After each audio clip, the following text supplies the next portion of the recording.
विधायकों और विधानमंडल के सदस्यों के लिए प्रदेश के सभी टोल प्लाजा में अलग लेन बनाने का फैसला लिया गया, ताकि बिना किसी तकलीफ के प्रदेश और देश के माननीय लोग टोल प्लाजा आसानी से पार कर जाएं। सरकार ने यह फैसला क्या लिया, उसकी चौतरफा आलोचना भी जमकर शुरू हो गई।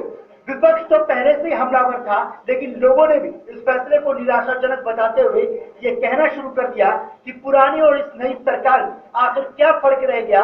सोशल मीडिया पर भी योगी सरकार की जमकर किरकिरी हुई।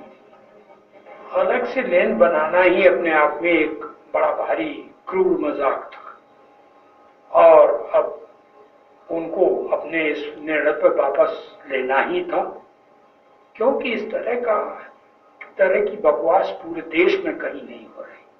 जिस तरह ये सरकार कभी कुछ कहती है और कभी कुछ करती है।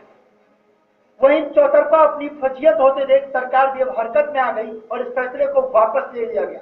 और तो और उल्टे योगी सरकार को यह सफाई देनी पड़ गई कि सरकार ऐसा कोई फैसला नहीं लेने जा रही। लेकिन बीजेपी नेता इस फैसले की तारीफ में जमकर कसीदे पढ़ रहे हैं और फैसले को वीवीआईपी कल्चर खत्म करने वाला कदम भी बताने में जुटे। माननीय विधायकों ने कहा था कि कुछ जगहों पे टोल प्लाजा पे बहुत लंबी लाइन लगती है और इसकी वजह से उनका काफी समय वहां पे खर्च होता है। तो उन्होंने एक निवेदन किया था कि कुछ इसका इंतजाम किया जाए। तो उसमें जो प्राविधान किए गए उससे एक ऐसा भ्रम पैदा हुआ कि वीवीआईपी कल्चर उससे प्रमोट हो रहा है। माननीय मुख्यमंत्री जी ने फौरन आदेश दिया कि नहीं, कोई किसी के लिए अलग लाइन नहीं होगी, कोई अलग से व्यवस्था नहीं होगी। जैसे आम जनता जाती है वैसे ही विधायकगण भी जाएंगे। योगी सरकार ने भी वीआईपी कल्चर पर एक और प्रहार किया है।